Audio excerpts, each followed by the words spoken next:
यूं ही नहीं मैं बन जाता हूं। कुदरत के कोने कोने से खूबियां खोज लाता हूं। गुणवत्ता की गहराइयों का गोताखोर हूं मैं। यूं ही नहीं मैं रजनीगंधा बन जाता हूं। इंडी गठबंधन पूरा जोर लगाने के बाद भी बीजेपी को 240 सीट तक ला पाया। यह जरूर है कि उत्तर प्रदेश में बीजेपी को डेंट लगा और शायद इसी वजह से बीजेपी अपने दम पर बहुमत नहीं ला पाई। इस वक्त इस बात की बड़ी चर्चा है कि यूपी में हुआ क्या। अब बीजेपी यूपी में बेहतर प्रदर्शन नहीं कर पाने की वजह तलाश रही है। बीजेपी के सामने बड़े सवाल यह हैं कि क्या संगठन की वजह से यूपी में कम सीटें मिली, भीतरघात की वजह से कम सीटें आई, टिकट नहीं मिलने पर नाराज नेताओं की बेरुखी से नुकसान हुआ, सही टिकट वितरण नहीं होने से सीटें कम आई हैं। ऐसे कई सवाल हैं जो इस वक्त बीजेपी के सामने खड़े हैं। अच्छी बात यह है कि बीजेपी इन सवालों से भाग नहीं रही, बल्कि वो इनके जवाब तलाशने के लिए आगे बढ़ रही। इन सारे सवालों पर इस समय उत्तर प्रदेश में चर्चा हो रही है। लोग भी तरह तरह की बातें कर रहे हैं। अब तो बीजेपी के नेता भी इस तरह की बात कर रहे हैं। आज इसी के बारे में डिटेल से बताऊंगा कि बीजेपी के साथ उत्तर प्रदेश में आखिर हुआ क्या। यूपी में आए शॉकिंग नतीजों के बाद बड़ा सवाल बीजेपी की सहयोगी पार्टियों पर भी उठ रहा है। इनमें अनुप्रिया पटेल की अपना दल है, ओम प्रकाश राजभर की एसबीएसपी है, संजय निषाद की निषाद पार्टी है और दारा सिंह चौहान है। हर चुनाव में इन चारों का दावा रहता है कि यूपी के पूर्वांचल में इनके पास 30 से 40% वोट बैंक है। इसी आधार पर इन चारों ने मंत्री पद ले रखा है। लेकिन इनके परफॉर्मेंस की अगर बात कीजिएगा, पूर्वांचल में एनडीए को 15 में से 4 सीटें मिली। अपना दल 2 सीटों पर लड़ी, 1 जीत पाई। ओम प्रकाश राजभर अपने बेटे को चुनाव नहीं जितवा पाए। संजय निषाद का बेटा भी चुनाव हार गया। दारा सिंह चौहान भी एक मुश्त चौहान वोट बीजेपी को नहीं दिलवा पाए। यानी बातें बड़ी बड़ी की इन्होंने, लेकिन बीजेपी को फायदा कुछ नहीं पहुंचा पाए। चुनाव नतीजों के बाद इन सहयोगियों के प्रदर्शन की भी जवाबदेही तय होनी चाहिए। महेंद्र नाथ पांडे भारी उद्योग मंत्री थे, चंदौली में 21,565 वोट से हार गए। संजीव बालियान हार गए, पशुपालन डेयरी राज्य मंत्री थे, मुजफ्फरनगर में 24,672 वोट से हारे। अजय मिश्र टेनी जो केंद्रीय गृह राज्य मंत्री थे, लखीमपुर खीरी से 34,329 वोट से हार गए। साध्वी निरंजन ज्योति ग्रामीण विकास राज्य मंत्री थी, फतेहपुर से 33,199 वोट से हारी। कौशल किशोर आवास शहरी मामलों के राज्य मंत्री थे, मोहनलालगंज से 70,292 वोट से हारे। भानु प्रताप सिंह वर्मा एमएसएमई राज्य मंत्री थे, जालौन से 53,898 वोट से हारे। जो मंत्री जीते उनमें राजनाथ सिंह लखनऊ से, पंकज चौधरी महाराजगंज से और एसपी सिंह बघेल आगरा से और अनुप्रिया पटेल मिर्जापुर से चुनाव जीतने में सफल रहे। केंद्रीय मंत्रियों के अलावा योगी सरकार के भी 4 मंत्री चुनाव लड़े। उनका हाल भी आपको बताता हूं। जैसे दिनेश प्रताप सिंह रायबरेली से राहुल गांधी से 3,90,000 वोट से हार गए। जयवीर सिंह मैनपुरी से डिंपल यादव से 2,21,000 वोट से हारे। यूपी सरकार में मंत्री जितिन प्रसाद पीलीभीत से और अनूप वाल्मीकि हाथरस से चुनाव जीत गए। उत्तर प्रदेश में बीजेपी के प्रदर्शन को लेकर सीएम योगी अब एक्शन के मूड में आ गए। यूपी में खराब प्रदर्शन की कई वजह हैं, उनके बारे में आगे चर्चा करूंगा, लेकिन उससे पहले यह देखिए कि सीएम योगी क्या एक्शन ले सकते हैं। सूत्रों का कहना है कि जिन विधायकों ने चुनाव के दौरान सहयोग नहीं किया उनकी जवाबदेही तय होगी। जिन एमएलसीज ने भीतरघात किया उन पर एक्शन लिया जाएगा। जिला और महानगरों में बीजेपी की टीम फिर से तैयार की जाएगी। हर जिले में बूथ स्तर तक बदलाव किया जाएगा। यानी सीएम योगी आदित्यनाथ को भी यह खबरें मिल रही होंगी कि कहीं कुछ तो गड़बड़ हुई है, तभी वो इस तरह का एक्शन लेने की तैयारी कर रहा है। क्योंकि यूपी में बीजेपी नेता खुलकर भीतरघात की बात कर रहे हैं। बीजेपी राज्यसभा सांसद हरनाथ सिंह यादव का कहना है कि जिन लोगों ने भीतरघात किया है वो पार्टी के साथ विश्वासघात है और इसकी जांच होनी चाहिए। सुनिए हरनाथ सिंह यादव को, फिर आपको कई सीटों पर बीजेपी की हार की हैरान करने वाली वजह बताता हूं। हम कौन सी सीट कौन से कारणों से हारे, और इसी में यदि किसी विधायक ने, किसी बड़े नेता ने, चाहे वो जिला स्तर का रहा हो चाहे अन्य स्तर का रहा हो, और किसी ने यदि भीतरघात किया है तो वो पार्टी के साथ तो विश्वास खून पसीना एक कर रहे थे और उनके इस फैसले को भी लोगों ने न स्वीकार करके और ये तो एक तरीके से पार्टी के साथ विश्वासघात किया है ऐसे लोगों ने, और इसकी जांच जो है गहराई से होनी चाहिए। जो बातें हरनाथ सिंह यादव ने कही हैं वैसी ही बातें कई और बीजेपी के नेता कह रहे हैं। बीजेपी के साथ मिलकर चुनाव लड़ने वाले निषाद पार्टी के संजय निषाद ने भी भीतरघात को लेकर बड़ा बयान दिया है। संजय निषाद ने कहा है कि जिन लोगों को टिकट नहीं मिला उन नेताओं ने धोखा दिया। आरक्षण को लेकर हुई बयानबाजी से भी नुकसान हुआ है। आरक्षण खत्म करने वाले बयानों से सीटें कम हुई। संजय निषाद यूपी सरकार में मंत्री भी हैं और अगर वो इस तरह की बातें कर रहे हैं तो मामला गंभीर दिखता है। इसी तरह मुजफ्फरनगर में केंद्रीय मंत्री संजीव बालियान की हार के बाद भी कहा जा रहा है कि वहां संगीत सोम ने सहयोग नहीं किया, क्योंकि संगीत सोम टिकट चाहते थे। इन आरोपों पर संगीत सोम ने कहा कि कार्यकर्ताओं में नाराजगी थी और इसकी जांच होनी चाहिए। ये जो हार है ये कहीं ना कहीं जो बीजेपी के बड़े नेता हैं उनकी आपसी भीतरघात की वजह से ऐसा हुआ है या जो कार्यकर्ता है उनकी वजह से ऐसा हुआ है? देखिए, कहीं ना कहीं कार्यकर्ताओं में नाराजगी थी, कहीं ना कहीं कार्यकर्ता निष्क्रिय था। वो क्यों था ये जांच का विषय है, ये होना चाहिए।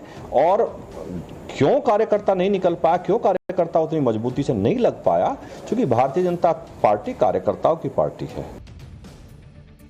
इन सारी चर्चाओं और भीतरघात के आरोपों के बीच यूपी सरकार के मंत्रियों पर भी सवाल खड़े हो रहे हैं।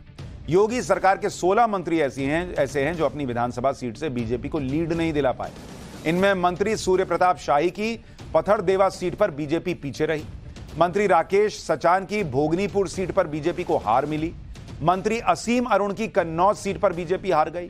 मंत्री जयवीर सिंह की मैनपुरी सदर सीट पर बीजेपी हारी।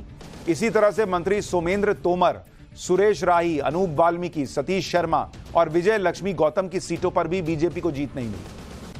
यूपी में बीजेपी की उम्मीद से कम सीटें आने के पीछे एक फैक्टर अनुप्रिया पटेल का भी माना जा रहा है, क्योंकि यूपी में प्रतापगढ़ और आसपास की कुछ सीटों पर राजा भैया का अच्छा प्रभाव माना जाता है।